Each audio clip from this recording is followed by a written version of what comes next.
साथियों, आज हम भगवद गीता अध्याय 2 श्लोक 12 की विस्तृत व्याख्या करेंगे। श्लोक 11 में भगवान ने अर्जुन से कहा कि तुम उनके लिए शोक कर रहे हो जो शोक करने योग्य नहीं हैं। विद्वान जन तो जीवित और मृत किसी भी प्राणी के लिए शोक नहीं करते।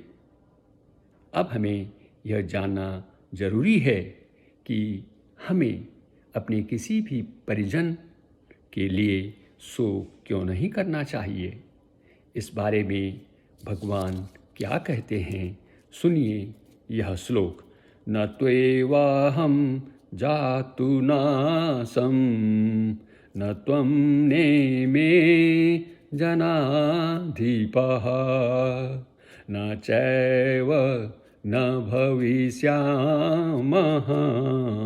सर्वे वयं तः परम।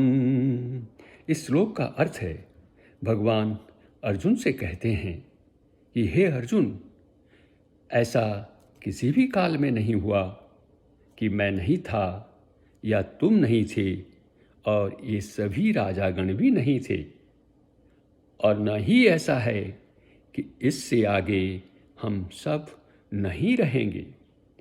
अब हम इस श्लोक की विस्तृत व्याख्या करेंगे। किसी भी प्राणी का जन्म कहाँ होगा और किन किन परिस्थितियों में होगा, यह उसके प्रारब्ध और कर्मफल पर निर्भर करता है। लेकिन यह बात तो सत्य है कि जिसका जन्म होगा उसकी मृत्यु भी निश्चित है। इस जन्म और मृत्यु का संबंध यदि किसी से है तो वह है आत्मा से।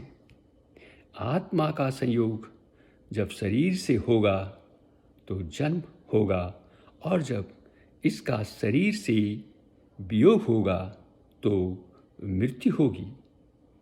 इस प्रकार यह क्रम निरंतर चलता रहेगा, क्योंकि आत्मा शाश्वत है, एटर्नल है।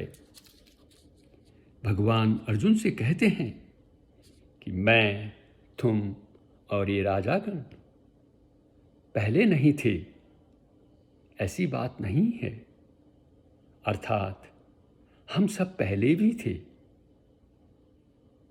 फिर कहते हैं भगवान अर्जुन से कि हम सब भविष्य में नहीं रहेंगे, ऐसी बात भी नहीं है।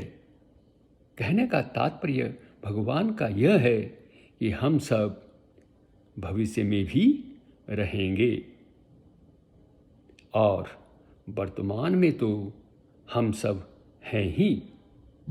इसका कारण है हम आत्मा हैं, हम शरीर नहीं हैं।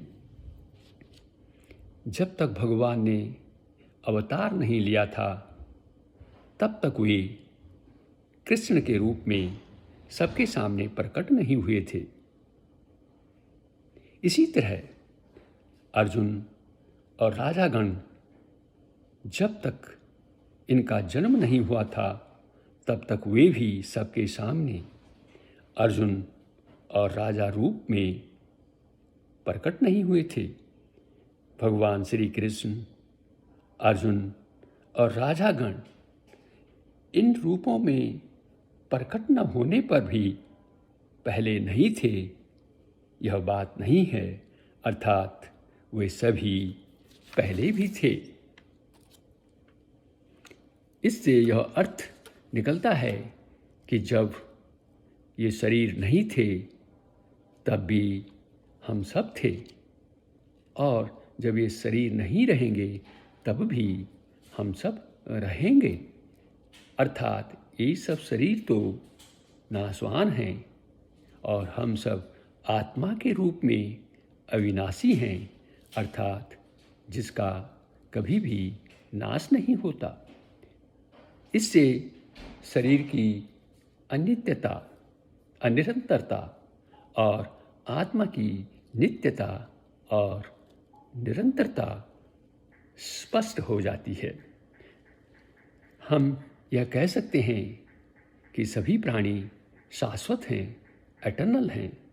आत्मा शाश्वत है, प्रत्येक जीव आत्मा है और एक ही आत्मा सभी प्राणियों में व्याप्त है। जब हम यह जान लेते हैं कि कोई भी प्राणी नष्ट नहीं होता, तो फिर शोक करने का कोई कारण नहीं रह जाता।